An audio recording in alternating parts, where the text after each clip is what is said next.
So what's it like for you schedule wise at the moment? Are you kind of like inundated with living on Zoom? Yes, definitely living on Zoom. And it's been a good opportunity if there is any positive. I mean, this has definitely made me hunker down. I'm writing another book. This book is for all my men out there who want 10x relationships, want a 10x woman, who want to reach heightened success with someone who understands that, that's the whole purpose of a 10x relationship is to reach heightened levels of success together as a couple. So I'm hunkering down writing this book for men. I think it's going to help them a lot. And I can't wait to hear their feedback. I can't believe that you're writing a book about that. That's phenomenal. You just non-stop, aren't you? You just go. It's like go. Especially at times like this. I'm a hyperactive person. I've always been hyper. I've always had a trampoline in my backyard. I'm always constantly in motion. I don't like being pinned down or, have to be in confined spaces. So this is difficult for me. Because I like to be in action. I like action. I like activity. So especially right now, I just have to keep very busy on things so I don't lose my mind. It's weird, isn't it? Have you got an uncomfortable relationship with the fridge yet? Yes, I have. And I decided today that really needs to stop. I was kind of justifying myself for Easter, but now I've had it because I started this thing and I had dropped about 10, 12 pounds and I was feeling good again and I can feel it creeping back up. So I'm done. I'm getting back in my game. Anna is one of these ladies that can't put weight on or doesn't find it easy to put weight on. So for her, coming home from the supermarket with cookies and cakes and stuff like that, she's like, well, what if you fancy some snacks? I'm like, hun, I said, we can't do this. I said, it was bad. You remember when we went for dinner, we had that massive dessert when we sat in that restaurant that night when you were in Dubai? It's just like... Yeah, and you ate it all? I did. Well, you ate loads of it. You did. Massive tray of desserts. Massive. This big. And Spencer ate them all. Trying to blame on me. That was rubbish. That was absolutely rubbish. That was good though, wasn't it? It was good. That was an epic dessert. Fun night. Yeah, it was. So tell me, what's going on? I mean, let's just get the discussion that everyone's talking about out of the way first of all, because I think that we need to touch on that just to recognize it. How obviously the States has got more. The numbers are growing in the States more so than they are in other parts of the world, and so there's the genuine concern of this virus. What do you make of it all? How do you see it all? How do I what? What do you make of it? What do you make of the whole virus thing and the way that they're handling it and the impact that it might have on the economy? I mean, how do you see it? Well, I don't know. All I know is that one of my strengths is that that I'm a visionary. And I might not have all the answers, but what a visionary is someone that can have the ability to plan for the future by using wisdom and imagination. So I have gone down every single worst case scenario that I possibly can, and I've come back into kind of present time and written up a list on how I need to prepare for the future, not only financially, but physically, and just every sort of aspect of all of this. I don't know, honestly, what to make of it all. I've gone down the conspiracy theory road. I've watched videos. Grant's like, stop watching that. I won't even talk to Grant about it. So I don't know if they're hyping this thing, if there's some other agenda going on. I don't know. I don't know if this is what are they not telling us? But all I can do is look at well, what can I do? So from now on, it's well, I don't need to see a conspiracy theory unless there's some resistance that someone's forming that I can join, or there's something I can do. Stop sending me videos.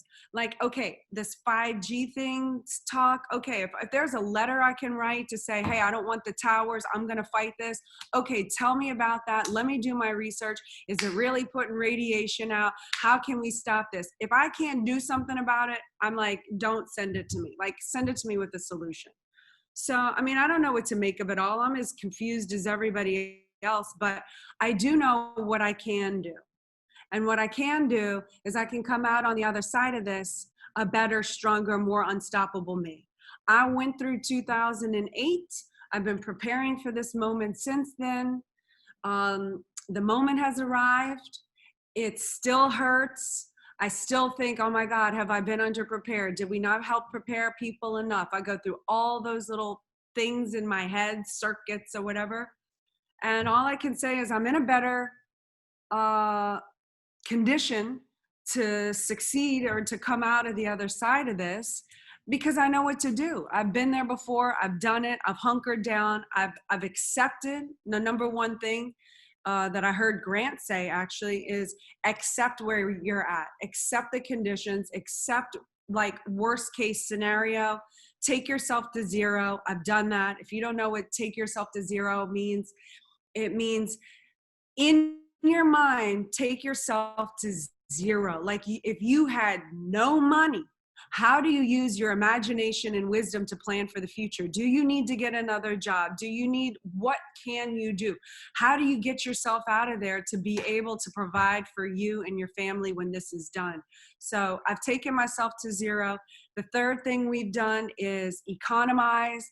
If it doesn't help generate revenue, if I'm not doing something that's gonna be a self-enhancement to make me more courageous, have more confidence, more power, more understanding on the other side of this, I'm not paying for it. So anything that is like wasteful spending is done. And then the fourth thing is we're trying to figure out how to expand through these times. So I'm doing everything that I'm doing. How can I expand? How can I get myself on the communication lines of the world? I'm in Dubai right now from the privacy of my home. That's saying something. So that's what we're going through. And those are some of the little steps of what we're doing. The other thing that I can control is the discipline I have on myself. I've put myself on a very strict regimen right now. I wake up every morning at 6 a.m. I'm writing on my book from 6 to about 7:30. Then when Scarlett wakes up, it's, hour with Scarlett time.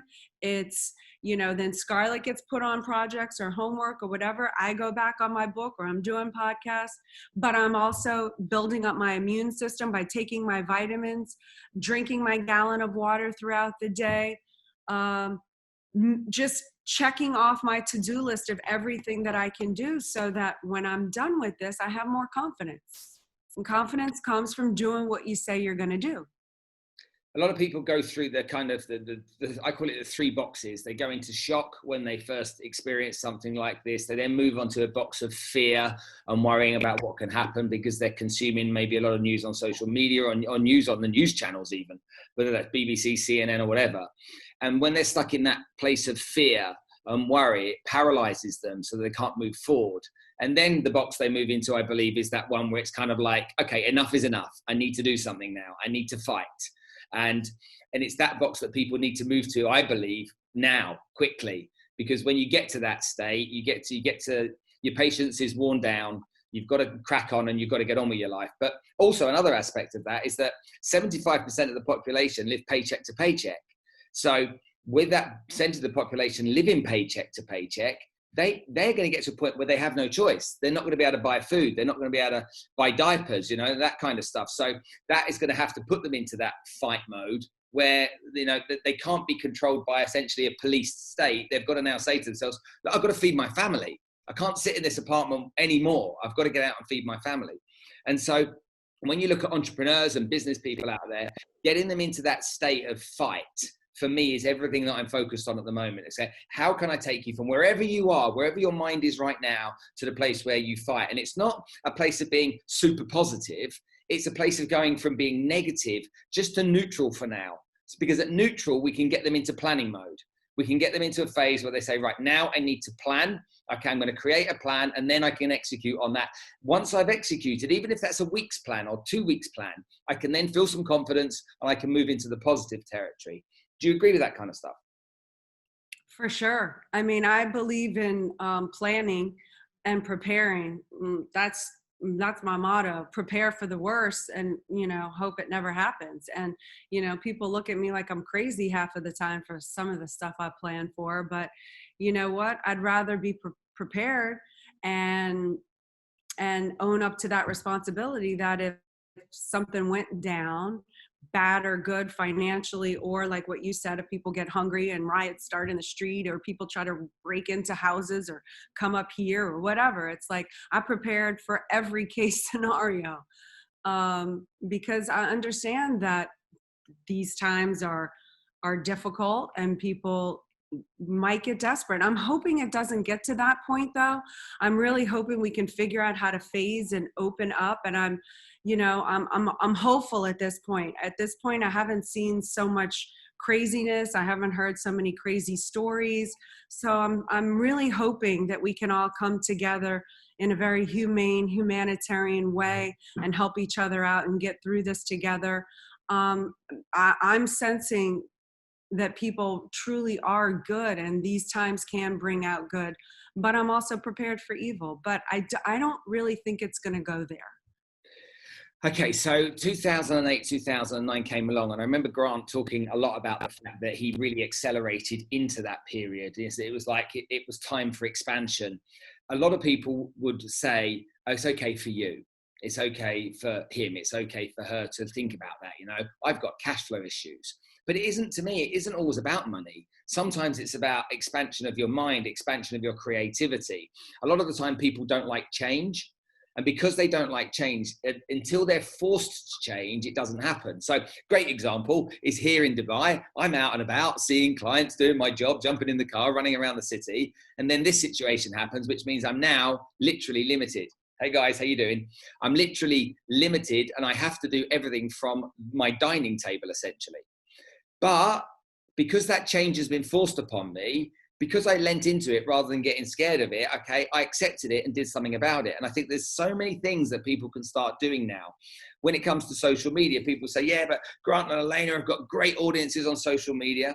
And do you think that just comes just from spending money? Or do you think there's another aspect to it? They've got to create great content. They've got to create content that's valuable. They've got to lean into their expertise and share with people what they know, how they've applied it in their life and how it can work for them. And so when I see people out there that are kind of in that it's all right for you phase or that negative phase, I just want to shake them, okay? And just say, come on, okay? Because there is so much you can do. I'm on Zoom literally at least 12 hours every day in meetings. And so literally non-stop. And what's great about on these Zoom meetings, if I say 2 o'clock, someone's there at 2 o'clock. If I say 4 o'clock, they're there at 4 o'clock. Everyone's on time. Nobody's delayed. Even you. Okay, you're a busy lady. What time we're meeting? Bang on the time that we agreed to meet. You're there ready to go. And also, I haven't got to get in the car, drive anywhere to meet anyone. So I'm going to waste all of that time. So much more efficient that now I'm really assessing what I do in my business or my corporate business and say, why do I need to be in these offices? Why do I need to go there and do training with 100 people in a room? I can do it all here on Zoom. And all I've got to do is make sure that I'm online and I've got Wi-Fi and I'm ready to go. 1,000,000%. And right now is the opportunity where even if someone doesn't feel appropriate to pitch their product right now, or whatever the case may be, they could actually use this time to learn social media, to get on it, to practice content, to put out. Because Grant says this all the time, it's not the best product, it's the best known product. So if I start seeing Spencer every single day and I hear you and, when this thing opens up, you're on my mind. So whatever your product is, I'm going to go to you because I have just spent the last 30 days during quarantine with you. So people can get exposed, they can get branding, and they shouldn't really pay too much about care about their feelings right now. Some people are like, oh, I'm not good at that. Like you were saying, oh, Elena and Grant are, they put out this content all the time. It's easy for them. Like how can you tell me what's easy for me? Every single time I have an interview, every single time I go on stage, like the obnoxiousness of what I do to myself is so ridiculous. Like, but I do it anyway because I want to get out there. I want people to know who we are. I believe in our products. I believe that we can make a difference for the better, that people can be educated about finances, that people can have relationships that work. I want to be that person. So if I want to be that person, I can't care what all my little feelings are all the time. I have to do it anyway. And so, the people that just want to make it seem like it's so easy or whatever, they're using those as excuses to let themselves off the hook. And I try not to pay too much attention, although I'm very sensitive. I know that's a weakness of mine. I know my strengths and weaknesses, though. So when you know your strengths and weaknesses, you know how to build up and protect yourself around them.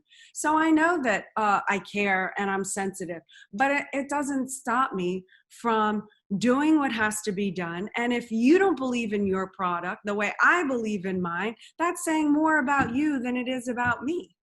Hey, you know what? I can vouch for something you just said then, because I remember when you were in Dubai and you were going to go on stage and you were sitting there and you said to me, you have no idea how nervous I get.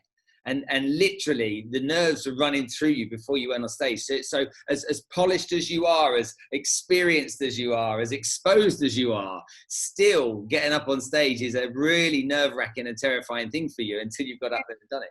It is. And I just have to, like, what I call assume the position. It's just like assume the position, like go, it's go time. It's not, let me pity party my feelings or use that as an excuse to stymie or stop myself. It's who cares? That's one thing that people right now are paying too much attention with their feelings and how do you feel about all of this? And yeah, I don't want to negate feelings. Feelings are very important. That's what gives us human emotion and capacity to feel things. And I am probably one of the most sensitive people you will meet.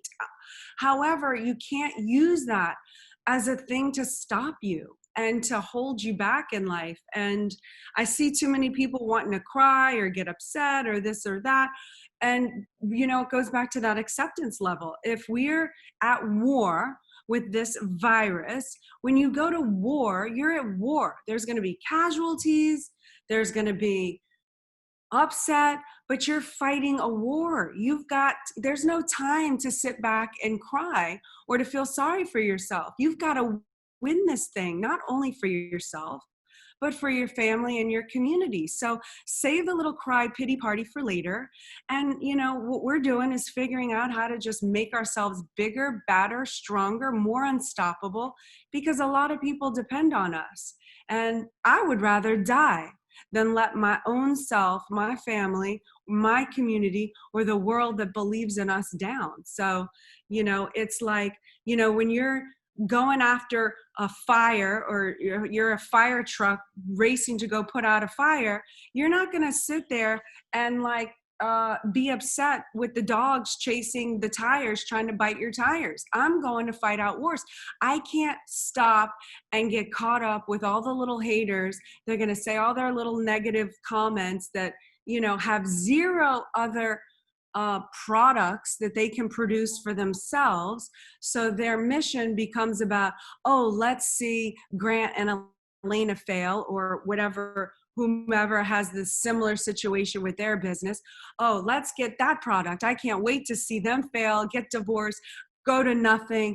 So there's some people that want to see us lose all of our money right now. Nothing would make them happier. Guess what? You can take all my money. I don't care, because money didn't make me who I am.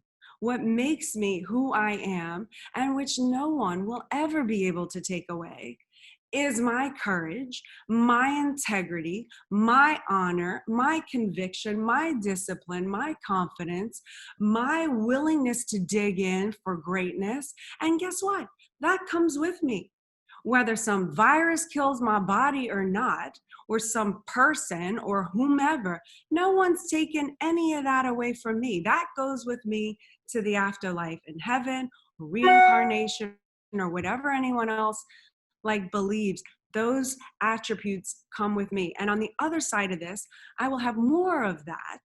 And my vision, my plan for the future, that I use imagination and wisdom, and my determination will prove, and I will die trying, that on the other side of this, and I don't know when, but it will make everything that I have ever done look like child's play.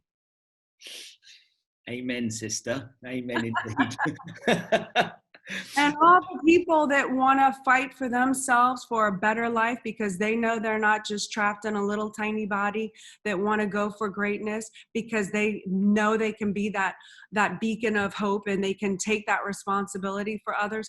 All of those people, we come up together. That's what I'm going to take out of this. Okay.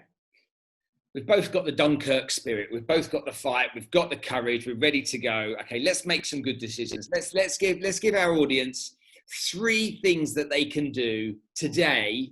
Okay, it's daytime where you are. It's nighttime where we are. But 3 things that they can action today from the book of Elena. Let's call it. Okay. So 3 pieces of advice we can give them right now. Specific advice of the things that they could do to be productive from this moment onwards. To be productive, write a to-do list every single day where you physically see the things that you want to do and check them off. Practice kindness. The definition of power is the ability or the capacity to influence the behavior of others. So what else could they do? Make another list of how you could demonstrate power to yourself. Is it making your kids smile? Is it being nice to your family? Is it getting on social media and changing the difference? Are they having an influence of the outcome of others? What can you do? So write your to-do list, figure out how you can be more powerful, and do something to self-enhance right now. What can you do? Do you need to learn a skill? Do you need to better educate yourself on your job or whatever it is that's going to make you an asset in your business? Look, if you just lost your job, why are you agreeing to lose your job? Why aren't you calling? Like, if your job is to get a job and you can't get a job right now, why aren't you calling your employer and saying, hey, you know what? I understand you had to fire me, but you know what? I believe in this company. I believe in this. What can I do? Can I make calls? Can you make calls anyway? Look, I know when we come back, you're hiring me back.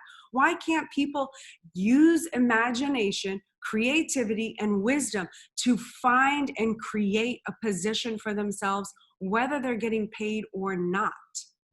Great advice. I look at a lot of people in businesses and I say, right now, if you're employed and you're lucky enough to have a job at the moment, okay, you need to demonstrate that you're the best employee in that company. You need to make sure that the people that own and run that business are looking at you saying, we can't do without this person. So make sure you bring your A game to work every single day, do over and above everything that you need to do so that you can demonstrate you're just that kind of person that every employer wants to see.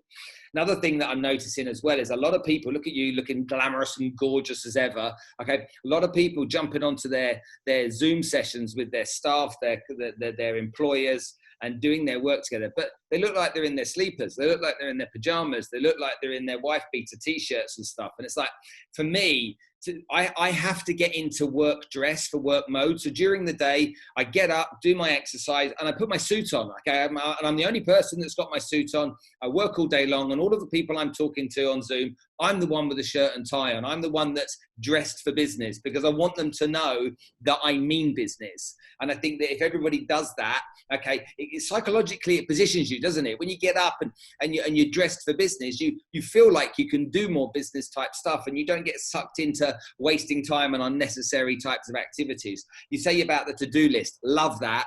This is a secret that I have around to-do lists. we naturally will write a to-do list. Let's say there's 10 things. And typically we write the things that we like to do on the to-do list first, and the things we like to do at the bottom, the least. So whenever I write a to-do list, I flip it upside down and I start, from the other end, so that I get through the stuff that I don't want to do first. And then I can look forward to the other things I have to do during the course of the day. I love that. I'm going to do that with my to-do list. It's about how we behave as human beings. It's just natural. I've got to do that. And it's, I've got to do this. I've got to do this. I've got to get it done. So I better put it on the list. And a lot of the time, if you do it that way, you'll end up doing the things that you want to get done. And those one or two things at the bottom that you really don't want to get done, they get bumped to the next day. And a lot of the time, they do, don't they? They get bumped. So a lot of the time. Also, what I do is when I write my to-do list, I work out how long each of those things is actually really going to take. So some on the list might be a 15-minute task. Some might be a 5-minute. I've got to call Elena. I've got to call Raquel, and I've got to book Elena in for a podcast. Okay, right. That's a 5-minute thing. Okay. I've got to do this report. Okay, that's a 30-minute thing. And so I give myself time allocation, and also I give myself rewards. And so during the course of the day, I won't have a coffee until I've done the first 3 things on my list. All right, because I like to have a coffee to start my day. No coffee, get your first 3 things done. Okay, then you can have a coffee. And you earned your coffee time. Exactly, you've earned it. That's exactly right. I've earned my coffee. I'll have my coffee, and I'll put in my agenda 10 minutes for a coffee. And so I'll have the coffee, I'll sit down, I might be thinking or whatever I'm doing, and I've done that, I've earned that. And then I can't go on again, unless I give myself a reward, and what I've got to go through to get that reward. And that might seem for some people crazy, but it really works for me. Dress for success, be focused, be clear on what you've got to do the crappy stuff first, and then get onto the positive stuff. What about new relationships? I'm wearing heels right now, by the way, in my own home, because I have to be in the right mindset when I do these things. So I don't think you're crazy. I 1,000,000% agree. When I'm in sweats versus when I'm in work clothes, I feel psychologically better. But what were you saying? So I've forgotten what I was saying, actually. We were talking about, what did I say?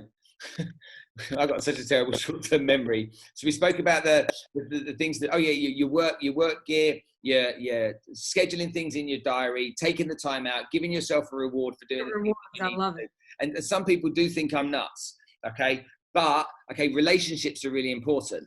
And this is where salespeople get it wrong. I'm getting emails, WhatsApps, I'm getting LinkedIn messages of people trying to sell me stuff right now. And it's just so wrong. Don't try and sell me stuff right now. Phone me up and see how I am. Because there's a lot of people that can't make a decision or won't make a decision for a few weeks. They're still going to make a decision. But if they think you're desperate to sell something to them, then invariably what they're going to do is push back and think, hey, this guy's a bit desperate.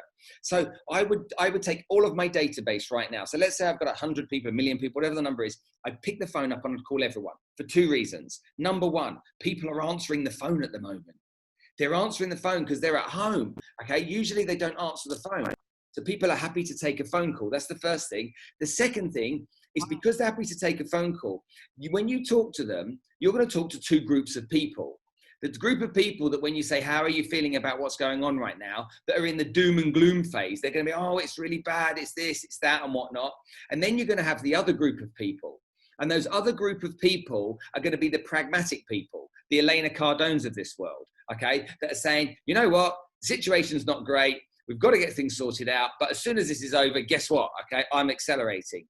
With those 2 groups, you know who your next consumers are going to be. You know who your next customers are going to be. It's the pragmatic ones, because the doom and gloomers and the worriers probably are going to take a bit longer to get out of that mindset. So I focus. So if I have a phone call, if I make 100 calls, 50 of them, let's say they're miserable, 50 are pragmatic. I know as soon as this lockdown's over, that those 50 are going to be the people that I'm going to be doing sales to, whatever my product or service is. Absolutely. I love that strategy. Okay, good. We're on the same page as that. Okay, so now we've gone through those things. Okay, tell me, Elena. Okay, you are a living example of what people need to do, and you document your life on a regular basis. And okay, let's take the naysayers and put them to one side. There's people looking at you. Okay, they think, I want to be like Elena. Okay, I want to be like her. I want to have what she's got. I want to be a strong, powerful businesswoman. I want to be a motivator, an inspirational person. That's what I want to do. You've written a book. I've written a book. Okay, have you written more than one book, or No, second one now. Okay, you said you're writing your second one now. That's a labor of love, writing a book. Okay. Woo! Oh man. Painful for people like us who don't like to sit still. I know you're the same way. Oh, okay. So it's maddening. Absolutely maddening. But yes, go on. So, isn't now such an amazing time if somebody does want to write a book? Because you don't need to sit with a pen and a paper or an old-fashioned typewriter. You can voice note the whole book out if you really want to. Yeah, I got to learn that voice thing. Yes, absolutely. I mean, now is the time for so much creativity and imagination. Out of 2008, I know Uber came out of the 2008, Venmo. Do you remember some of the other ones? Some really great companies. So I know the future is going to be, Airbnb, Bobby just said. So, I mean, it's going to be interesting what comes out of this. People are going to get creative. With 2008, we had Airbnb, we had Uber, Venmo, we had Slack, we had Square. Okay, a whole bunch of businesses started around that. Pinterest started around that time as well. And so there's been wonderful opportunities. And before Uber came along, did any of us ever imagine we would be hailing taxis that way? No. Did any of us think that we'd be using a service like Airbnb? No. And the changes that are coming along right now, I think there's massive opportunity there. All right, one last thing before you go, because I don't want to take too much of your time. You did something that I don't think everybody knows about, and I just want to share it with them, and I want to say thank you for doing it. There's a lady called Maria Conceição that I introduced you to when you were in Dubai. You listened to her story, and you did something that I thought was quite incredible by insisting that she came to the 10X Growth Conference and 10X Ladies and come and join you for that experience and come and share her story. And she did that on your 10X Ladies stage. You are one hell of a lady for doing that. And I have so much gratitude for you for making that happen, because the difference you made to her life and the difference you made to those girls' lives was nothing short of phenomenal. So before we finish, I just want to say a big thank you from my heart for doing that. That was an extremely, extremely kind and Cardone thing to do. Well, thank you. And that brings tears to my eyes because I really respect her and I admire her. And she is purely the definition to me of what a woman in power is. And she was so extremely impactful and inspiring and motivating on that stage. And she inspires me to be greater and better. And I should be doing more. So she was definitely my woman in power, woman of the year. And I was very honored to have her there. And I should be thanking you for introducing me to her. Oh man, anytime. It's funny how we both got emotional about her, isn't it? What a cool lady. Yeah, because she's a very powerful woman. The power, capacity, or ability to influence the behavior of others. And what she has done and what the work she's doing around the world is very admirable and self-sacrificing, and she has so much integrity and grit and will and fight that she definitely gives me a run for my money. If there's ever a lady that's been born with a Y, then she's definitely got one, hasn't she? Yes. Elena, I love you to bits. I love you to bits. Thank you so much for everything. Give a hug to the kids for me. Say hi to Bobby. Tell Uncle G that Spencer says hi. And hopefully we'll see you all again soon. Stay safe in Miami and be good. Thank you. Thanks for bringing me to Dubai today. Thank you so much. Dubai. When are you coming back? Soon. Okay. You make a promise. Okay. I ain't scared. No virus is going to stop me. I'm coming back. Love you to bits, hon. Take care. See you soon. See you.